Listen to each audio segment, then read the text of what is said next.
Агентии авиационии Русия Росавиация روز 21 январ سال 2024 تصدیق کرد که بیگویی روز 20 ینور در فضای افغانستان در نزدیکی مرز با تاجیکستان هواپیمای فالکون 10 که در فهرست دولتی هواپیمایی شهروندی روسیه ثبت نام شده است از رادارها غیب زد و رابطه با آن قطع گردید. بنا به گفته این نهاد، هواپیما ریس چارتری را در مسیر هندوستان تاشکند ژوکوفسک روسیه انجام میداد و در داخل آن 6 نفر از جمله 4 عضو اکیپاژ و 2 مسافر حضور داشتند. روس‌آویاتسیا به مقامات آویاسیونی جمهوری اسلامی افغانستان و جمهوری تاجیکستان در تماس است. جستجوی هواپیما ادامه دارد.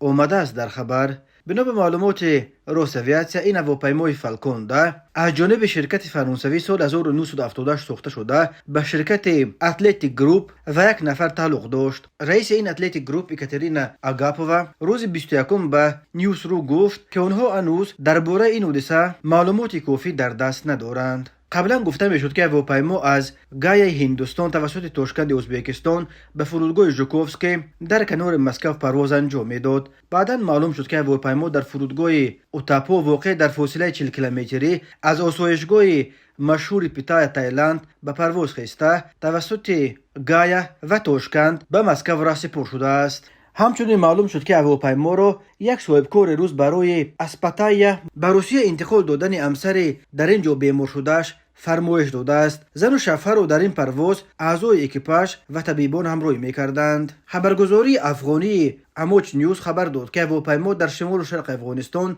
در حدود دره وخان ولایت بدخشان سقوط کرده است. نماینده حرکت تندرو طالبان که حالا امور افغانستان را در دست دارد گفت که آنها به محل حادثه یک گروه را برای تحقیق فرستادند. بنا به ارزیابی‌ها سبب از مسیر خارج شدن و سقوط هواپیما نقصان فنی احتمالاً کمبود سوزشواری شده است. برخی منابع خبر می‌دهند که اکیپاژ فالکون 10 چند دقیقه قبل از سقوطش درباره کمبود سوزشواریش خبر داده برای فرود غیر نقشه‌ای در فرودگاه کولاب در جنوب و شرق تاجیکستان اجازت پرسیده است، اما بعد چند یک محرک و سپس محرک دوم هواپیما از کار برآمده است. همچنین بنا به خبرها هواپیما وقتی سقوط کرد که برای رسیدن تا فرودگاه کولاب برای همگی 57 کیلومتر راه دیگر باقی مانده بود. تلگرام کانال 112 نام 6 نفری که در هواپیما بودند نشر کرد. دیمیتری بلیاکوف، ارکاد گریاچوف، ایگور سیوارودکین، پاول پاپوف، مسافران آنا ایسیوکووا،